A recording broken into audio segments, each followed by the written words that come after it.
Hello everyone, this is Dr. Jyoti Acharya, Department of Business Administration, MLB Government College, Bhilwara. Today we will discuss about management as a system, प्रबंध एक प्रणाली के रूप में। आज प्रबंध एक प्रणाली के रूप में पढ़े। इससे पहले मैं बता दूं कि ये हम स्टडी किस हिसाब क्यों कर रहे हैं। तो हमने पिछले जो 2 लेक्चर में हमने पढ़ा था उसमें प्रबंध की प्रकृति के बारे में पढ़ा था और प्रबंध की प्रकृति में हमने 2-3 चीजें डिस्कस की थी। पहले जो हमारा पहला जो पॉइंट था वो था कि प्रबंध विज्ञान एवं कला के रूप में है। दूसरा पॉइंट था प्रबंध एक पेशा है और तीसरा पॉइंट तो जो था हमने प्रबंध की सार्वभौमिकता की अवधारणा के बारे में पढ़ा था। और आज जो प्रबंध की प्रकृति में हम पढ़ रहे हैं वो अवधारणा हम पढ़ रहे हैं कि प्रबंध एक प्रणाली के रूप में भी जाना जाता है। कहने का मतलब ये प्रबंध कला एवं विज्ञान है, प्रबंध एक पेशे के रूप में भी है, प्रबंध की सार्वभौमिकता की अवधारणा भी है और प्रबंध एक प्रणाली के रूप में भी है। प्रबंध की प्रणालीगत विचारधारा जो है सामान्य प्रणालीगत सिद्धांत पर आधारित है, जनरल सिस्टम थ्योरी पर आधारित है, GST जनरल सिस्टम थ्योरी पर आधारित है। और ये जो प्रणालीगत विचारधारा दी है वो उसके जन्मदाता कौन है? जीव विज्ञान शास्त्री प्रोफेसर लुडविग वॉन बर्टालॉफी। मैं इसका नाम लिख देती हूँ यहाँ पर। क्या नाम है? Professor Ludwig von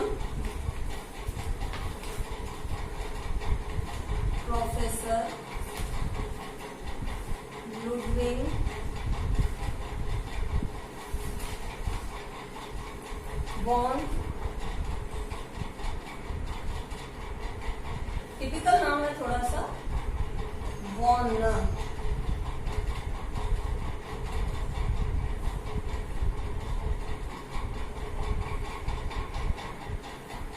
professor Ludwig von बर्टालॉफी ने इस सिद्धांत जो है इस सिद्धांत के जन्मदाता है और उनका कहना था कि ज्ञान की प्रत्येक शाखा अपने वातावरण की एक प्रणाली है। ज्ञान की प्रत्येक शाखा अपने वातावरण की एक प्रणाली है और प्रत्येक विषय प्रणाली तंत्र के रूप में जो है अध्ययन किया जा सकता है। प्रत्येक विषय को एक प्रणाली तंत्र के रूप में अध्ययन किया जा सकता है। कोई भी प्रणाली जो होती है, प्रणालियां देखिए 2 प्रकार की होती है। एक तो होती है बंद प्रणाली और एक खुली प्रणाली। बंद प्रणाली उसे कहते हैं जो कि वातावरण से, बाहरी वातावरण से प्रभावित नहीं होती है और खुली प्रणाली उसे कहते हैं जो बाहरी वातावरण से प्रभावित होती है। जैसे मान लीजिए कि स्कूटर है, स्कूटर एक बंद प्रणाली है। जो इंटरनल कोई भी सिस्टम, प्रणाली किसे कहते हैं कि एक प्रोसेस चलता है, कंटिन्यूअस प्रोसेस चलता है, जो इसकी जो हर जो उप प्रणालियां होती है वो एक दूसरे से जुड़ी हुई होती हैं, एक दूसरे से इंटरकनेक्ट होती है। तो अगर एक भी सिस्टम किसी का भी खराब हो जाता है तो वो प्रणाली या वो सिस्टम जो वो प्रोसेस है या आउटपुट है वो क्या हो जाता है? बंद हो जाता है। जैसे मान लीजिए स्कूटर है, गाड़ी है, अगर उसका एक भी सिस्टम काम करना बंद कर देगा, इंटरनल सिस्टम, तो पूरा सिस्टम ही बंद हो जाता है। इसी प्रकार प्रबंध को भी एक प्रणाली के रूप में अध्ययन किया जा सकता है। लेकिन अभी मैंने जो कहा कि स्कूटर बंद प्रणाली है या एक गाड़ी बंद प्रणाली है जो कि इंटरनल प्रोसेस होता है, लेकिन अगर मान लीजिए उसका सेल खत्म हो गया, गाड़ी का सेल खत्म हो गया, मतलब कि आपको बाहर से आउटपुट उसको सेल या बैटरी जो है डालनी पड़ेगी, स्कूटर की बैटरी खराब हो गई तो बैटरी नहीं लगानी पड़ेगी, तो वो बाहरी वातावरण से क्या हुई? वो प्रभावित हो गई। तो जो चीजें बाहरी वातावरण से प्रभावित होती हैं वो बाहरी प्रणाली कहलाती है। प्रबंध भी बाहरी प्रणाली ही है, प्रबंध भी बाहरी प्रणाली का ही एक भाग है। प्रणाली में जो सिस्टम होता है वो क्या होता है? जो भी एक सिस्टम होता है, प्रोसेस होता है, वो किस तरह से होता है? देखिए प्रणाली जो है सबसे पहले क्या किया जाता है? निवेश किया जाता है, इन्वेस्ट किया जाता है या रिसोर्सेस लगाए जाते हैं। इसका मतलब इनपुट डाला जाता है। इनपुट जो है वो फिर प्रोसेसिंग में आता है, वो ट्रांसफॉर्मिंग में आता है और प्रोसेसिंग करने के बाद में उसका प्रोडक्शन होता है, आउटपुट होता है, आउटपुट सामने आता है और उस आउटपुट के अकॉर्डिंग पुनः से फीडबैक लिया जाता है। फीडबैक के बाद में जो कमियां होती है वापस उसका रिसोर्सेज या वापस स्टार्टिंग किया जाता है और ये जो सारा प्रोसेस होता है किससे प्रभावित होता है? वातावरण की परिसीमा से या एनवायरनमेंट से प्रभावित होता है। और एनवायरनमेंट भी दो तरह के होते हैं। जो वातावरण को प्रभावित करने वाले घटक होते हैं वो भी दो तरह के होते हैं, एक तो आंतरिक घटक होता है और एक बाहरी घटक होता है। तो जब मैनेजमेंट है, अब हम लेते हैं कि मैनेजमेंट कैसे प्रणाली के रूप में है, मैनेजमेंट का क्या इनपुट होगा, मैनेजमेंट में प्रोसेसिंग क्या होगी और मैनेजमेंट का आउटपुट क्या होगा। तो मैनेजमेंट का जो इनपुट होता है, रिसोर्सेज जो होते हैं वो क्या क्या होते हैं? रिसोर्स लक्ष्य होते हैं, गोल डिसाइड किए जाते हैं, अपेक्षाएं होती हैं और दायित्व जो होते हैं वो होते हैं। तो इन सब का ये सारी चीजें किसमें आ जाती है? प्रबंध प्रक्रिया में इनपुट का काम करती है।